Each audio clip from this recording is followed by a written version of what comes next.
Hello, friends. Well, I'm to you today, almost, not quite, but almost 2 weeks after the United States election. I think the whole world's been watching it. And for myself, I found myself troubled for a long time, not understanding the kind of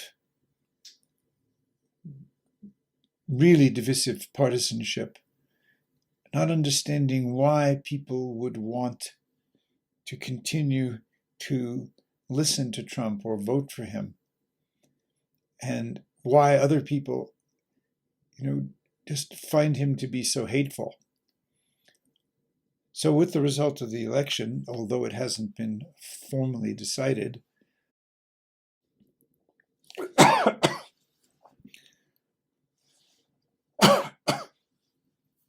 formally decided within the institutions, we could say that many people have taken a deep sigh of relief and many people have gone the other way into deep distress. How do we, those of us that are on some kind of a consciousness path, how do we look at all this? How do we hold all this? Why do so many people vote for Trump? And then in order to ask that question, we have to ask the question, why do so many people vote for Biden? And in some ways, you might think it's obvious.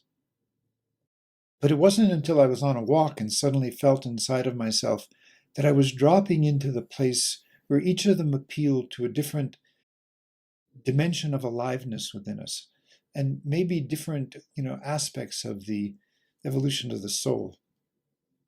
That I suddenly came to a place inside of myself that I'm not sure I'll be able to easily describe to you, where I just went, okay, this was before the election. Okay, whichever way it goes now, I'm at peace in myself. But why is hard for me to say. What I did at the time was I was walking, so I didn't close my eyes, but I went very deeply internal and I said, my body is perceiving, not through the mind, not through the lens of thought, just the basic energy of Trump. What do I feel? I felt rawness. I felt a kind of chaotic power. I felt like if I was a little child running in from nightmares, and I tried to imagine from a political spectrum who I might choose as a champion. Well, maybe a child would choose Trump just because his bluster, his aggressiveness, his strength, his willingness to try to throw away the norms and values that many of us associate to the essence of the democratic process. Would a child choose Biden? Well, yes, if they had a nightmare in which some sort of a loving guardian angel, a heartfulness, was to be what they needed to champion against the darkness, then maybe they would. But inside myself, I realized, these are two different kinds of life force. And they're two different developmental processes. One you could call almost the power mad nihilism and narcissism of Trump, just a kind of an impulse to tear things down, the kind of energy that if you've been chronically repressed in your aliveness, chronically subdued by what we call civilization and its norms, that suddenly you feel released and set free to explode and grunt and say no. And there's one of the appeals of Trump. Clearly self-destructive in the same sense that cancer is. What's the ultimate purpose of cancer? Since it's so similar to the thing it lives inside of, and yet just advances relentlessly until it kills the host in itself. That too would be the kind of logical outcome of continuing down the path of Trump. If we then take ourselves over to Biden, what do we see? We see a man who has been not broken, but deeply humbled by anguish, by suffering, by loss, by grief. We see a man who probably loved deeply. I don't know much about the pattern, the depth of the intimacy and relationship with his first wife, but certainly with his second wife. She was able to step in, provide solace for him, provide some solace for his children, and at the same time, their commitment to each other's development was quite profound. She was able to go and get a PhD in a doctorate in education and become a PhD educator side by side while her husband was working in the political world, and they were raising a family. That says something to us of what Biden communicates. Biden is more the coherence of love, the notion that what makes the universe work, what we could call the extraordinary, almost inexplicable, unwordable morality of nature, that itself could be thought of as love. Something in Biden resonates with that for people. The politics we have to set aside. There's some call of the soul that we see in these two men. And both are right. I mean, there is Brahma, the creator, in the Hindu tradition. Side by side and equal to Brahma is Vishnu, the preserver of what is. And then side by side and equal to those two is Kali, or Shiva, the destroyer, the annihilator. And we see that somehow Trump steps in as a kind of annihilator in his own power-mad, nihilistic arrogance. Biden steps in at the same time now as a profound compensating force for the coherence that is love, for the male has moved deeper into the female, and the female deeper into the male, that you can sense in their relationship, which if you look at Donald Trump and Melania Trump's relationship, you see no body language for that.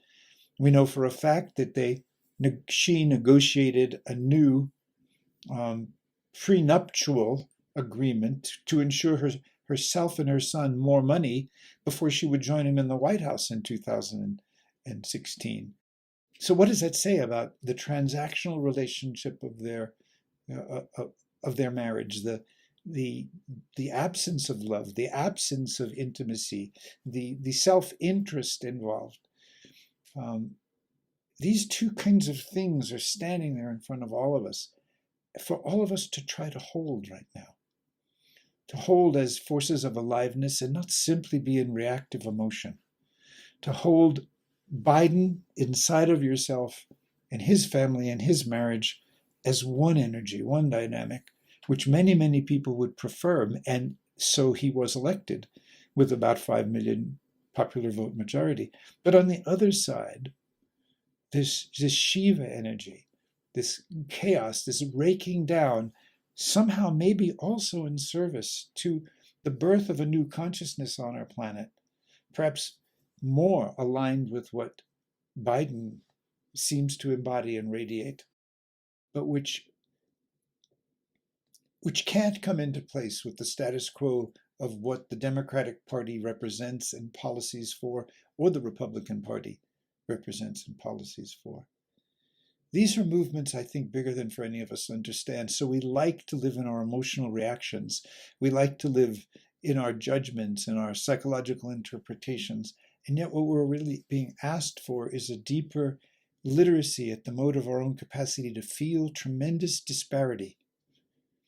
Not to choose one side of another or disparity, but to be able to hold it, to have in your body the ability to recognize deeper love and creativity and generativity, but also to recognize fear and anxiety and tearing down and annihilation, all as structures of the symphony of being, major chords, major tonalities in our beingness as human beings that you can't eliminate, and that we will dance across, and we become blinded when we land only in the emotional reality that's created by our thinking.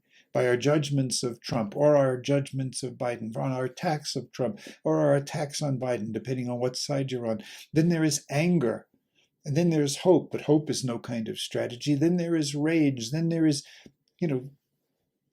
relief of certain kind. But the emotions of anger and rage and despair, they blind us to a deeper literacy in which we have to hold Shiva, Kali, those destructive, gods and goddesses, those, not just Brahma and not just love. And so I'm not in any place to tell you anything, except we are failing to develop feeling literacy. And only with that kind of feeling conscious literacy inside of us can we join with that deeper morality that is nature. Right now, we're violating nature continuously. Thus, we are at the point of an existential crisis for biodiversity, for climate warming, global warming. And it's our failure. We live in our heads. We live in our emotions, which are just a fragment of what feeling intelligence is. And our heads are not the deepest level of our thinking. There's not enough poetry in our thinking. There's not enough recognition of true metaphor in our thinking. We're too literal. We identify with our thoughts. We believe our thoughts. We believe our, forms of self-identity, such as being a Republican or a Democrat in the United States, political persuasion. There's something we are deeply being called to that's not simple, that's not choosing sides, that's really feeling the way that for some people Trump is terrifying, and the way for other people, while Biden may not be terrifying, the kind of liberal extreme, as the right would like to call it, that screams things like stop funding police departments, and doesn't see the idiocy of that, the literal idiocy, and how threatening that is to human beings. Because that would be like saying, stop giving metabolic energy to our immune systems, to our white blood cells, whose job is to control invaders. Now, whose job is to, often they go awry and there's autoimmune disease. We attack our healthy self. Sometimes the police do that, clearly. But most of the time, we do not see the ways in which they don't do that, in which they do create an order that's necessary, in which they do maintain a social health for us. And so when we get into these extremes, yes, there is racism in the United States and in the world. And yes, it's always been there.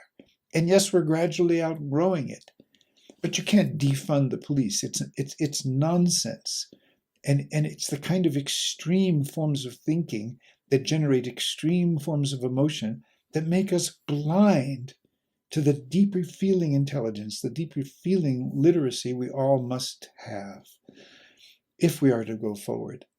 And so there's no simple answer, I say to you, my friends. You have to go to both sides. Try to be a Trump supporter. Try to be Trump. Try to be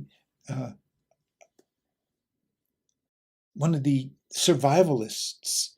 Try to be those kinds of men and women. Try to be the men and women, the women that think, I'm married in my world this way. I've agreed to the patriarchal contract. And then try to be someone like Jill Biden, and whose womanness Biden finds is given himself to. Trump steals the female. He's lured.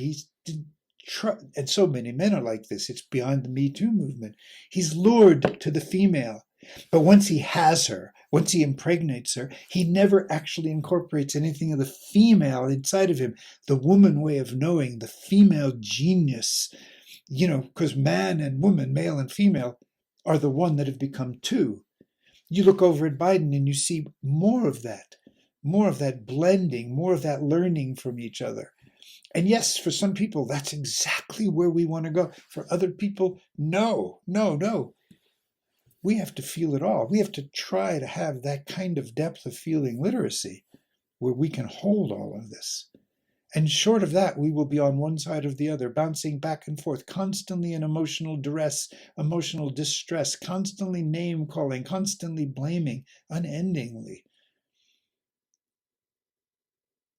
We have to ground in our bodies, really be willing to feel the whole spectrum, develop truly at that feeling mode of consciousness, which is older and more intelligent in many ways than our thinking mode of consciousness. It's our thinking that's destroying our planet. It's our thinking that's been showing us how to survive more and more successfully, but without any understanding of the consequences that are now resulting in global warming, loss of biodiversity, things I just mentioned. Thinking's not bad. Thinking's essential. We're not going to get rid of it. It's just thinking has to be obedient to a real depth of feeling literacy, which we don't have. We haven't gone deeper than our own emotions. And at the level of our own emotions, we are crippled. Crippled because it's bitterness and it's anger and it's resentment and it's very transactional, superficial, brief love. And it's hope, which has no ground at all, no strategy in hope, except an avoidance of a feeling you don't want to feel. So these are the problems now. And I know I've gone on quite at length here, but I think the point I'm trying to make is it all comes down to how big you can make yourself, or let yourself be, not conceptually. Intellectually, this cannot be resolved. There'll always be the dualistic nature of this side or that side, this opinion and that opinion. You need to go to a deeper feeling dimension in your body, a fluidity, a flowing feeling nature that is literate, that can actually engage fear productively, that isn't afraid of fear anymore, that knows that anxiety is telling you either you're not prepared or you're out of phase. You're looking at a future that's not coherent with the present. And so anxiety is just telling you you're out of balance. It's not telling you anything else. But the balance you have to have is embodiment, coming down into the now of your own embodiment, into the intelligence of your feeling nature. And so we've been struggling with these things since we human beings, Homo sapiens, appeared on this planet, and we still struggle with them. But there's almost 8 billion of us. Think about that. 8 billion people with very, very little literacy at the level of the feeling mode of consciousness that are trying to work out differences. Impossible at the level of just thinking. What do you want to do?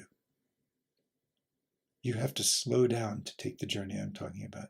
You have to slow down to develop any literacy around feelings like loss, aloneness, anxiety, fear. You have to understand your mind and how it generates just superficial emotional feeling and how it blinds you to the deeper feeling, intelligence. We don't slow down enough. We don't. And we have allowed our attention to be co-opted by artificial intelligence through our phones and our tablets and our computers. We don't take the time to really, really listen, to know, to find out what we know, to struggle with the forces that are being made conscious in us through our dreams and in other ways. The Peruvian shamans talk about, and many others, that mankind is at the threshold of a very difficult birth. And in order for this birth to have new life, we're going to have to embody, so that our thinking becomes a servant to our hearts, to a literate feeling intelligence.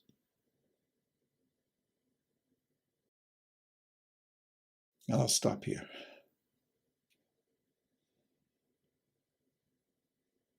These are good times because the invitation is profound, perhaps like never before, and global. Your work, my work, our work is what I've just outlined. Forget about trying to escape into higher consciousness. No, this is a journey into embodiment. This is a journey of male being male knowing, male mystery with female being, female knowing, female mystery.